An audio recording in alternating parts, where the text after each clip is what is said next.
Salut, c'est Clément de Mouvement Conscient et dans cette vidéo, je vais vous expliquer comment utiliser la phase excentrique pour développer davantage de force.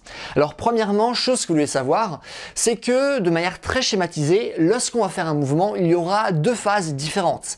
Premièrement, on a la phase concentrique, c'est la phase de montée où par exemple je vais soulever une charge au développé couché. Deuxièmement, on a ce qu'on appelle la phase excentrique, celle qui nous intéresse là dans cette vidéo, qui est la phase de descente où je vais ramener, descendre la barre près de mon corps. Autre chose que vous devez savoir, c'est que on est toujours plus fort en excentrique qu'en concentrique. On est toujours plus fort en descente qu'en montée. Et ça, c'est intéressant pour deux raisons différentes.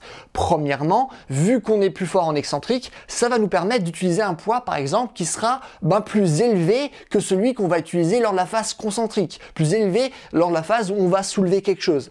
Donc ça, c'est intéressant, on pourra mettre davantage d'intensité, l'exercice sera donc plus intense, on va mieux surcompenser par la suite, et donc on sera plus fort, ok? Vraiment de manière schématisée. Deuxièmement, la deuxième raison pour laquelle cette phase est intéressante, c'est que lorsqu'on n'arrive pas à faire un mouvement, généralement, ce qui nous pose problème, c'est la phase concentrique. Et du coup, si on travaille maintenant sur la phase excentrique, ça nous permet de travailler directement sur le mouvement qu'on souhaite acquérir, sans pour autant être soumis à l'écrasante difficulté de la phase concentrique. Et donc, de par ces points-là, ça nous permet à la fois d'augmenter nos performances et aussi de surmonter des plateaux. Donc c'est vraiment deux choses qui sont intéressantes d'un point de vue de la performance. Et donc ça c'est quelque chose que j'ai déjà pu vous dire dans le passé, mais là maintenant je vais vous présenter 5 manières justement d'utiliser cette phase-là pour réellement avoir de bons résultats et réellement développer votre force ou surmonter des plateaux ou pour acquérir des mouvements qui sont très compliqués.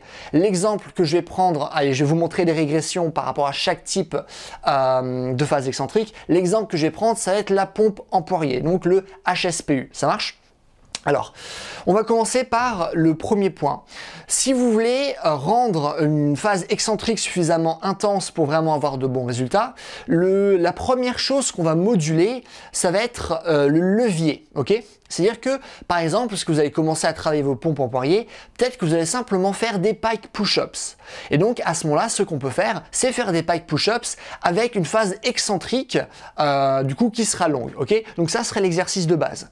Si maintenant, on veut rajouter davantage de difficulté en modulant le levier, ce que je peux faire, c'est passer d'une position de pike à, par exemple, une position de pike, mais cette fois-ci avec mes pieds qui vont être surélevés, ou simplement dans une position de poirier contre le mur où je vais simplement faire la descente. Donc là, l'exercice reste le même. Tout ce qu'on a fait, c'est qu'on a changé le levier pour finalement augmenter l'intensité du mouvement. Donc ça, c'est le premier point. Le deuxième point, ça va être l'amplitude. À partir du moment qu'on aura bien géré le levier, ce qu'on peut faire, après ou même avant, c'est en fonction de comment vous allez gérer vos différentes phases d'entraînement, ce qu'on peut faire, c'est augmenter l'amplitude du mouvement. Donc si je reprends la pompe en poirier, au lieu de la faire en ramenant ma tête au niveau du sol, ce que je peux faire, c'est surélever mes mains et simplement donc ramener ma tête au-delà de mes mains. Le mouvement sera donc le plus long, l'amplitude sera plus grande, donc la difficulté sera plus grande. Et donc, c'est dans ces perspectives-là que ce sera intéressant. Ça marche ? Donc premièrement, on a le levier, deuxièmement, on a l'amplitude, troisièmement, on peut augmenter la complexité même du mouvement. C'est-à-dire que au lieu de faire une phase excentrique simplement contre un mur, ce que je peux faire, à condition d'avoir les qualités physiques nécessaires, c'est par exemple augmenter la complexité du mouvement en faisant la même chose, mais cette fois-ci sans mur. Donc là, ça demandera beaucoup plus de contraintes d'équilibre, on devra beaucoup plus stabiliser notre corps, la force développée ne sera pas la même, donc sera totalement différente. Et donc ça va nous demander aussi davantage de force en plus de nous demander davantage de coordination. Donc ça aussi c'est finalement un troisième outil que vous avez à disposition pour utiliser la phase excentrique pour progresser davantage.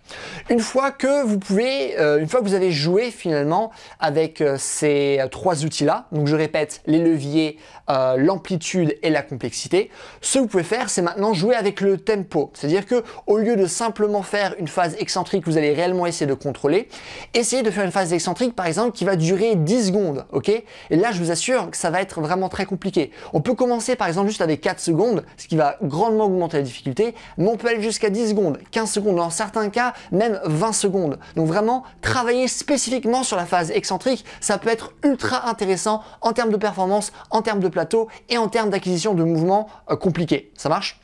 Donc le tempo, ça c'est un quatrième outil que vous avez à disposition. Le cinquième outil que vous avez à disposition, c'est les pauses. Pourquoi? Parce que lorsqu'on va faire des pauses lors de la phase excentrique, imaginons je commence à descendre et je m'arrête, et bien là ce qui va être intéressant, c'est qu'on va pouvoir travailler finalement là où on a le plus de problèmes. Parce que lorsqu'on va descendre, finalement, l'intensité ne va pas être la même. Par exemple, on va commencer la descente, ça va être relativement facile. Plus on va se rapprocher du milieu du mouvement, la difficulté va beaucoup augmenter, puis va baisser lorsqu'on sera arrivé, par exemple, au bout du poirier. Okay? Donc finalement, l'intensité, elle baisse, elle monte, elle baisse. Même si on essaie d'avoir une phase excentrique intense, l'intensité ne sera jamais constante. Donc ce qu'on peut faire, c'est par exemple, là où c'est trop facile, on peut rajouter des pauses.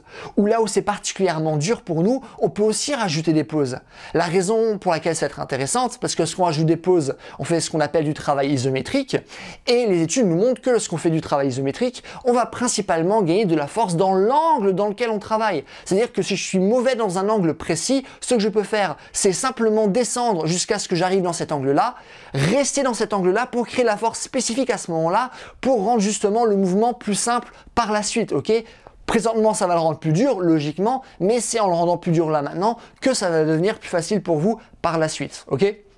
Donc voilà, c'était simplement les 5 outils que vous avez à disposition et c'est amplement suffisant pour réellement très bien progresser et c'est vraiment quelque chose que vous devez utiliser dans vos entraînements. Vraiment, ça fait une énorme diff. Je vous conseille d'essayer là maintenant.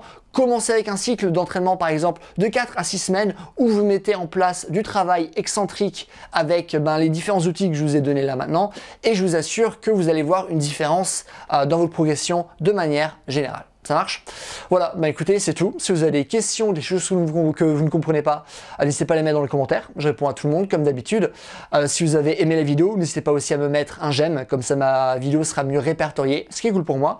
Et dernièrement, si vous voulez un programme qui parle de ce genre de choses, qui explique vraiment comment fonctionne la préparation physique, d'un point de vue de la force, de la souplesse, de la coordination, de l'endurance, de la vitesse, mais non seulement du coup un programme qui vous explique ces choses-là, mais qui vous donne aussi toutes les connaissances dont vous avez besoin pour créer vos propres entraînements, mais qui vous donne aussi des entraînements là maintenant pour que vous puissiez commencer à avoir de bons résultats. Un programme qui aussi parle de mouvement de manière générale, qui parle de rééducation, qui parle de mobilité, qui parle de posture. Si ça vous intéresse, n'hésitez pas à aller sur mon site, c'est le premier lien dans la description. Et voilà, c'est tout. Bye!